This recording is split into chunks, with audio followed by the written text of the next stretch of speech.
Salam. Ya, sekali lagi salam.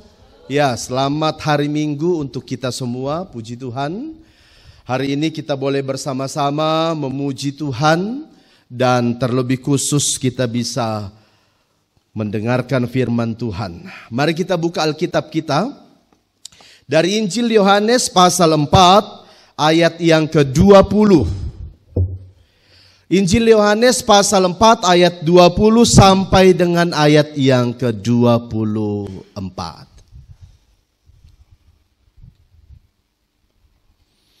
Sekali lagi, Injil Yohanes pasal 4 ayat 20 sampai ayat yang ke-24. Kita akan membacakannya secara bersama-sama. Sudah dapat? Amin. Mari kita buka Alkitab kita masing-masing ya.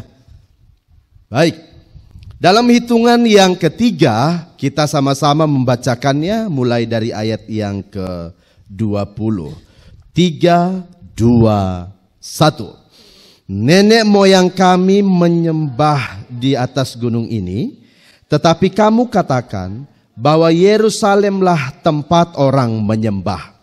Kata Yesus kepadanya, percayalah kepadaku hai perempuan, saatnya akan tiba bahwa kamu akan menyembah Bapa bukan di gunung ini dan bukan juga di Yerusalem. Kamu menyembah apa yang tidak kamu kenal, kami menyembah apa yang kami kenal, sebab keselamatan datang dari bangsa Yahudi. Tetapi saatnya akan datang dan sudah tiba sekarang, bahwa penyembah-penyembah benar akan menyembah Bapa dalam roh dan kebenaran. Sebab Bapa mengkehendaki penyembah-penyembah demikian. Allah itu roh, dan barang siapa menyembah Dia harus menyembahnya dalam roh dan kebenaran. Puji Tuhan. Demikian firman yang sudah kita baca hari ini. Sudah lama tidak bertemu ya dengan ada Jona. Terima kasih sudah hadir dalam masa-masa mungkin liburan. Puji Tuhan. Ada juga Pak Deris keluarga dan Ibu Joyce. Terima kasih untuk kehadirannya hari ini. Puji Tuhan dan semua jemaat Tuhan yang sudah hadir beribadah hari ini. Terima kasih untuk kehadirannya. Bapak Ibu yang diberkati oleh Tuhan, tema kita hari ini adalah menjadi penyembah yang benar. Menjadi penyembah yang benar. Kalau kita melihat makna arti menyembah di dalam Kamus Besar Bahasa Indonesia, menyembah itu berbicara tindakan, action yang menyatakan rasa hormat. Menyembah itu berbicara tindakan, action yang menyatakan rasa hormat kepada satu objek. Bisa objeknya pohon besar, yang dijadikan bahwa pohon besar itu memiliki kuasa. Bisa juga objeknya adalah batu besar dan di tempat di mana dia melaksanakan penyembahan itu, di situ ada kehadiran yang mereka anggap ada kuasanya. Bisa juga tindakan menyatakan rasa hormat kepada gunung-gunung. Dan di gunung-gunung itu bisa diyakini bahwa gunung itu memiliki kuasa atau kehadiran yang mereka bisa nyatakan kehadiran yang memiliki kuasa besar. Atau tindakan yang menyatakan rasa hormat kepada Allah itu sendiri. Allah yang memiliki kuasa, Allah yang berdaulat, Allah yang berotoritas, Allah yang memiliki kuasa yang hebat. Ini arti menyembah dalam Kamus Besar Bahasa Indonesia. Ada satu tulisan yang ditulis oleh Yudi Handoko dan Ibu Ana Lestari. Ternyata saat ini terjadi fenomena. Fenomenanya apa? Terjadinya pergeseran pemahaman tentang penyembahan. Fenomena yang terjadinya pergeseran pemahaman tentang penyembahan. Penyembahan tidak lagi terfokus kepada Tuhan yang satu-satunya layak menerima penyembahan itu. Tetapi sungguh terjadi pergeseran. Justru penyembahan itu kepada sesuatu yang lain. Dan di dalam penyembahan itu adanya penonjolan bahkan untuk kepuasan diri. Ini terjadi dalam konteks masa kini. Dan ini diangkat baik sekali oleh Pak Yudi Handoko dan juga Ibu Ana Lestari. Menemukan bahwa terjadinya pergeseran tentang pola pemahaman penyembahan itu. Objek yang disembah itu, substansi daripada penyembahan itu mengalami pergeseran. Bukan lagi Allah yang disembah secara totalitas, tetapi di dalam penyembahan itu ada muncul nilai-nilai untuk kepuasan diri sendiri. Ini problem, tapi ini fenomena yang terjadi masa kini. Dan hari ini firman ini pun mengajar kita untuk kita boleh belajar bagaimana sebenarnya seorang penyembah yang benar berdasarkan Alkitab. Dalam konteks firman ini,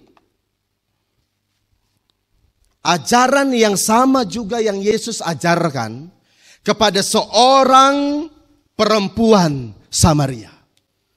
Yesus memberikan apologetika, memberikan pengajaran-pengajaran kepada seorang yang belum tentu paham seutuhnya bagaimana harus menyembah kepada Tuhan. Memang dalam konteks percakapan yang ada, perempuan Samaria memberikan sanggahan.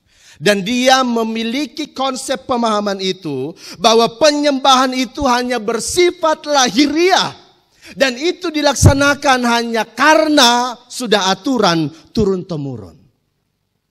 Nah, konsep inilah yang mau diubah oleh Yesus dalam pengajarannya kepada seorang perempuan Samaria. Yesus mau mengajarkan apa? Bahwa konsep penyembahan kepada Tuhan juga harus memiliki kesinambungan, berpadanan dengan seluruh aspek hidup yang berkenan kepada Tuhan. Penekanan inilah yang Yesus mau ajarkan kepada perempuan Samaria. Nanti kita akan belajar bagaimana begitu hebatnya Yesus tahap demi tahap membimbing seorang perempuan Samaria sampai pada akhirnya dia bisa menjadi saksi kepada orang lain dan banyak orang lain menjadi percaya kepada Yesus. Perempuan Samaria akhirnya mengenal, mengerti dan menerima, dan bukan hanya berhenti pada dirinya sendiri, tapi dia menyampaikan kepada orang lain, orang banyak. Dia menyaksikan bagaimana perkataan Yesus, bagaimana ajaran Yesus yang telah dia terima atas dirinya. Dan itu tidak berhenti pada diri seorang perempuan Samaria. Alkitab mengatakan dia menyampaikan, memberitakan, menyaksikan, dan dampaknya ada begitu banyak orang menjadi percaya kepada Yesus. Ini menarik. Ini menarik. Maka pertanyaannya, penyembah yang benar itu adalah penyembah yang seperti apa?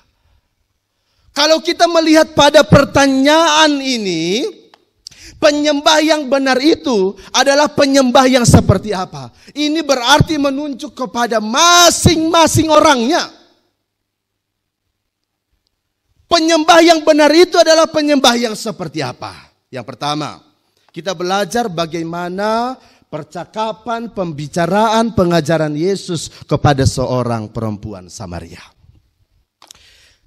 Saya ambil di ayat yang sebelumnya. Penyembah yang benar itu adalah penyembah yang telah memiliki lahir baru. Penyembah yang benar itu adalah penyembah yang memiliki perjumpaan pribadi dengan Yesus. Dan itu dialami oleh seorang perempuan Samaria. Menarik dalam pembicaraan Yesus dengan seorang perempuan Samaria ini. Yesus memberikan sebuah perumpamaan, itu adalah air.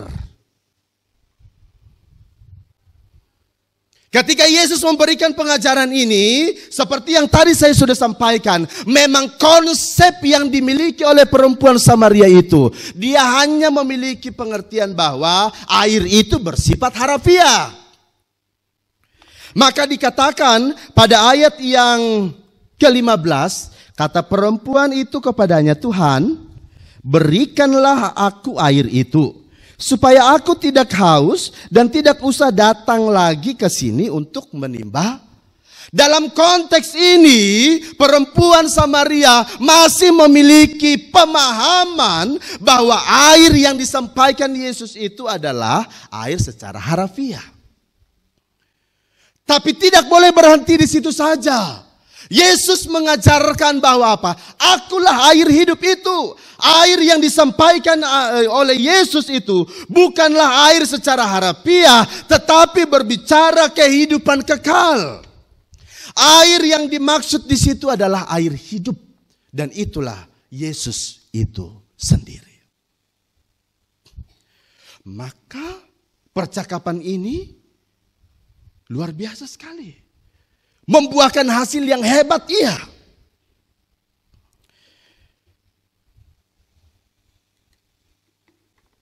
Ryder Boss dalam tulisannya menggambarkan begini. Dalam konteks Yohanes 4 ini.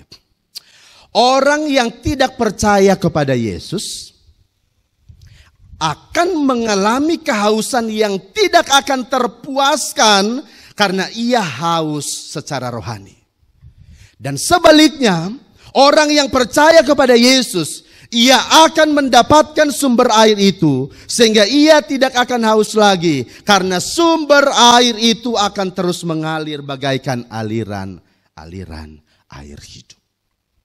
Penekanan yang dikatakan oleh Ryder Boss ini adalah apa? Ketika Yesus memberikan perumpamaan air, Yesus tahu bahwa perempuan Samaria ini sangat membutuhkan yang namanya air hidup. Maka tepatlah Yesus memberikan perumpamaan itu.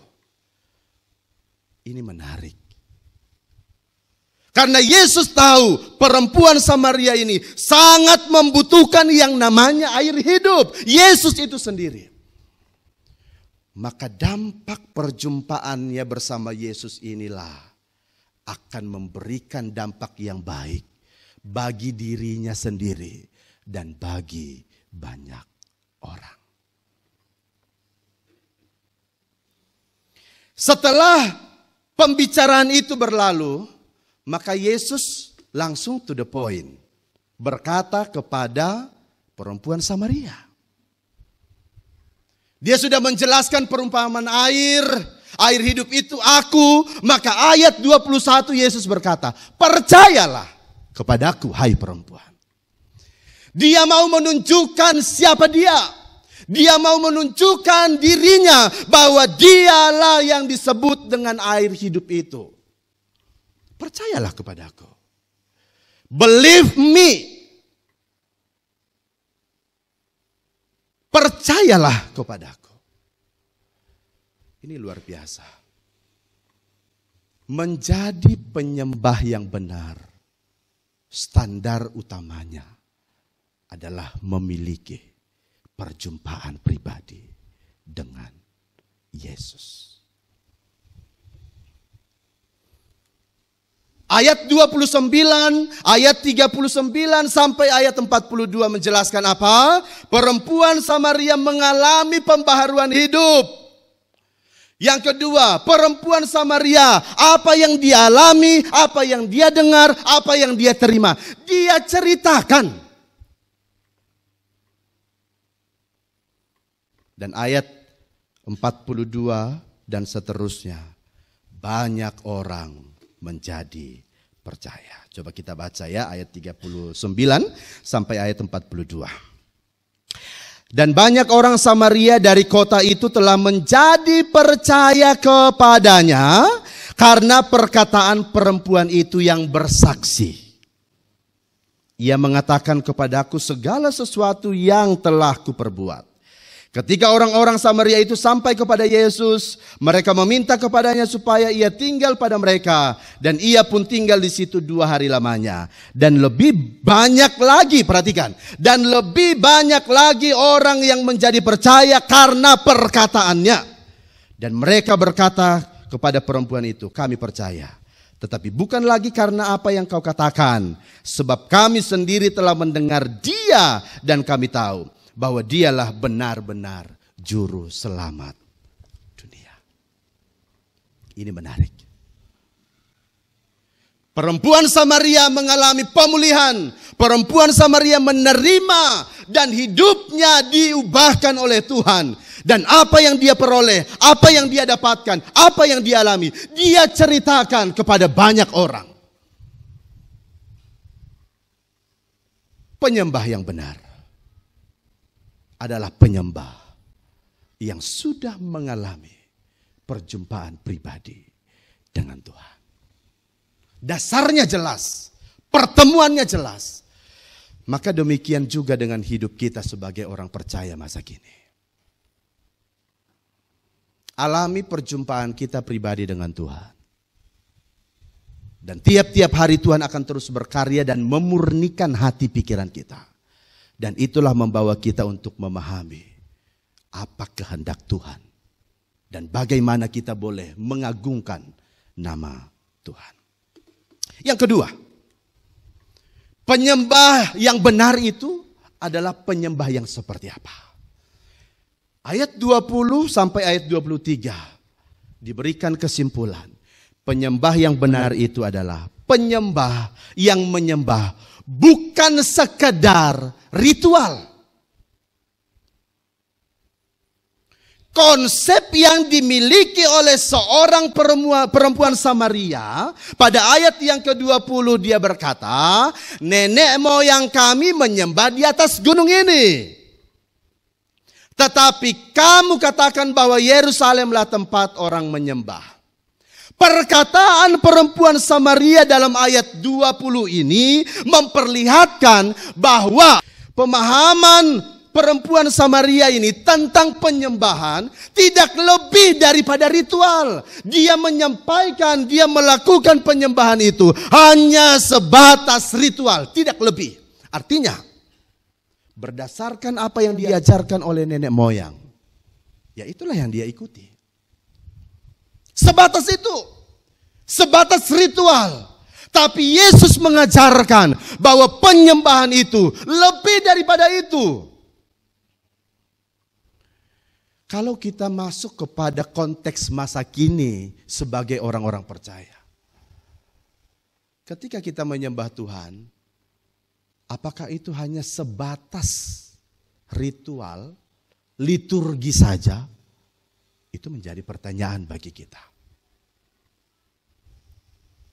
Saya datang ke gereja, ya waktunya menyembah, cukup saya menyembah. Inilah yang mau diingatkan oleh Yesus kepada perempuan Samaria. Konsep yang dimiliki oleh perempuan Samaria tentang penyembahan itu hanya sebatas ritual. Maka Yesus mengajarkan penyembahan itu tidak boleh sebatas ritual saja. Penyembahan tidak boleh sebatas latah agama saja. Penyembahan tidak hanya sebatas fenomenal saja. Inilah yang Yesus mau tegaskan.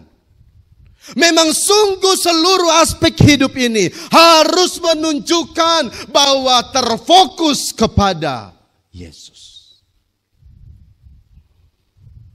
Kalau sebatas liturgi akan menjadi susah. Kalau konsepnya hanya sebatas liturgi saja, itu susah. Tulisan yang ditulis oleh Pak Joko tadi, dia katakan begini, tidak boleh menjadi orang Kristen yang latah agama. Salah satunya dalam liturgi dia katakan begini, kalau seorang penyembah mengajak semua, ada amin, amin, tapi belum tentu tahu apa makna yang mau disampaikan. Ada salam, salam. Padahal tidak memahami makna kata salam. Penekanan ini mau ditegaskan bahwa sesungguhnya penyembahan tidak boleh hanya sebatas ritual.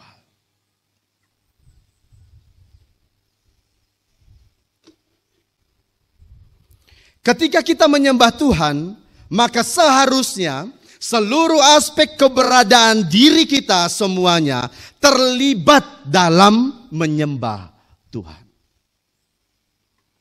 Saya yakin dan percaya pun, tanpa disuruh kita mengangkat tangan, kita dengan sendirinya pun akan mengangkat tangan. Benar tidak Bapak Ibu? Iya. Karena apa? Seluruh keberadaan hidup kita tertuju kepada Kristus yang kita sembah. Marva Daun dalam tulisannya berkata begini, setiap penyembah berusaha untuk membawa seluruh emosi, seluruh pikiran dan kebutuhan dan memusatkan, perhatikan, memusatkan seluruhnya itu hanya kepada Kristus. Seperti contoh yang tadi saya sebutkan. Tanpa kita disuruh pun untuk kita mengangkat tangan, dengan sendirinya pun kita mengangkat tangan. Kenapa? Karena seluruh hidup kita tertuju kepada Yesus yang kita sembah itu. Tanpa disuruh pun kita bertepuk tangan dengan sendirinya karena seluruh kehidupan kita, emosi, pikiran, hati, kehidupan kita tertuju kepada penyembahan itu kepada Yesus. Dengan sendirinya pun kita akan apa? Bertepuk tangan.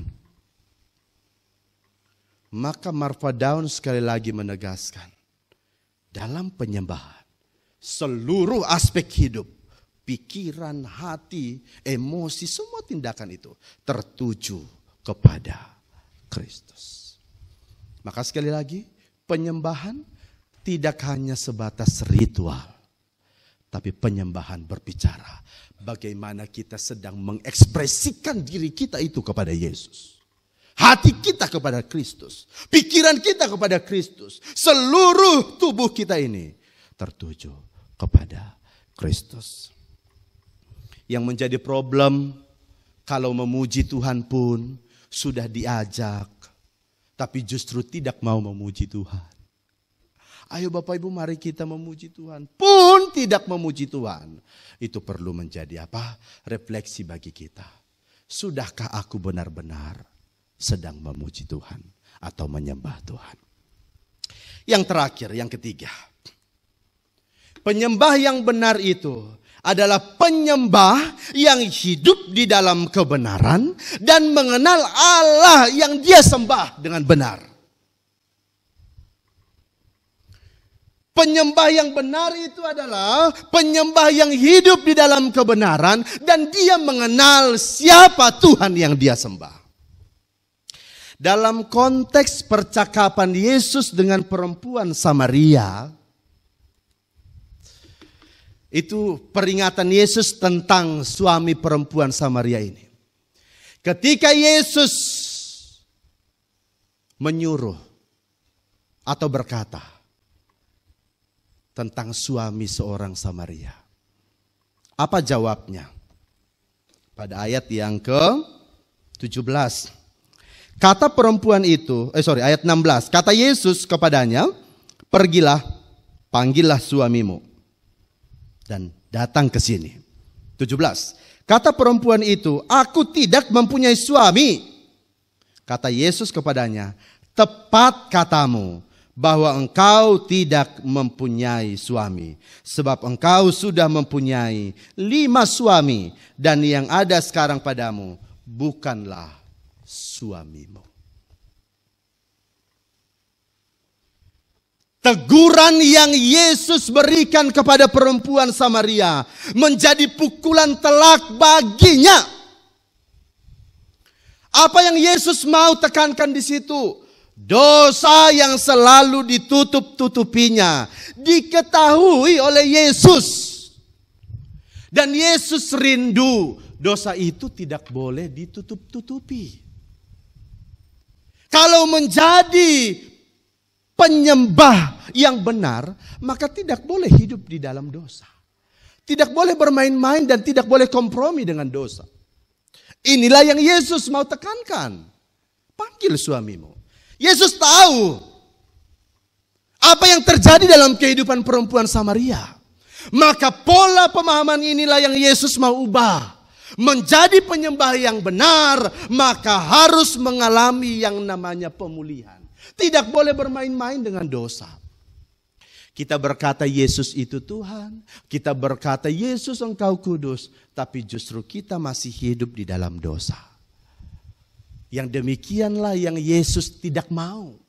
Dan Yesus mau ingatkan dan tegaskan, berubahlah. Dosa yang selalu ditutup-tutupinya diketahui oleh Yesus yang notabene adalah seorang asing. Dan Yesus melakukan itu agar perempuan Samaria itu sadar akan keberdosaannya. Sehingga lebih terbuka terhadap arti perkataan Yesus dan menerima Yesus. Bapak Ibu jemaat Tuhan yang diberkati Tuhan. Antara perkataan kita dan seluruh aspek hidup kita harus sejalan. Yang terjadi dengan perempuan ini, kata-katanya berbeda dengan yang sedang dia tutup-tutupi. Itulah yang Yesus mau buka. Supaya dia bisa menjadi penyembah yang benar. Penyembah yang benar bukan hanya berbicara pada saat ibadah saja, tapi sungguh seluruh aspek hidup kita pun menunjukkan bahwa kita adalah apa? Penyembah yang benar. Banyak orang bisa mengangkat tangan ketika menyembah Tuhan. Bisa juga menangis pada saat penyembahan. Akan tetapi kesaksian hidup belum tentu mencerminkan apa yang sedang dia katakan dalam penyembahan. Suatu kali, ya tidak perlu menyebut namanya, tapi suatu kali ada satu pujian yang begitu indah. Dinyanyikan oleh seorang yang cukup terkenal. Dan pernah hadir juga di tempat ini. Oh, saya pun diberkati ketika dia menaikkan satu pujian, dia bersaksi. Wah, bagus kesaksiannya. Tapi ketika beberapa waktu ke depan muncul di media sosial bahwa orang ini harus ditangkap oleh BNN. Karena apa? Mengkonsumsi narkoba. Itu menjadi sedih. Antara apa yang disaksikan dengan realita kehidupannya ternyata berbanding terbalik. Nah, ini juga menjadi koreksian refleksi bagi semua kita yang hadir hari ini. Maupun yang menontonnya di link YouTube. Tuhan mau kita memang benar-benar ketika kita hidup dalam penyembahan kita kepada Tuhan. Benar-benar seluruh aspek kita, hidup kita benar-benar sudah dipulihkan oleh Tuhan. Tidak ada yang perlu ditutup-tutupi terkait dengan dosa, apalagi kompromi dengan itu. Tuhan tahu, Tuhan melihat, Tuhan mengenal siapa kita. Dan itulah yang Tuhan mau ajarkan bagi perempuan Samaria dan juga bagi kita semua hari ini. Maka penutupnya. Dari firman Tuhan hari ini, jadilah penyembah yang sungguh, penyembah yang benar, yang telah mengalami perjumpaan pribadi dengan Tuhan. Sekali lagi, menjadi penyembah yang benar, alamilah perjumpaanmu pribadi dengan Tuhan. Maka dengan demikian, hidup kita, kata-kata kita, pikiran kita akan menunjukkan bahwa kita adalah penyembah yang benar. Yang kedua, penyembah yang benar adalah penyembah yang menyembah bukan hanya sebatas liturgi, sebatas ritual, tapi sungguh-sungguh itu kita sedang mengekspresikan akan pengagungan kita, penghormatan kita hanya kepada Kristus. Yang ketiga, penyembah yang benar adalah penyembah yang hidup di dalam kebenaran itu sendiri. Dan dia mengenal Tuhan yang dia sembah. Kiranya Tuhan memberkati kita. Mari kita berdoa.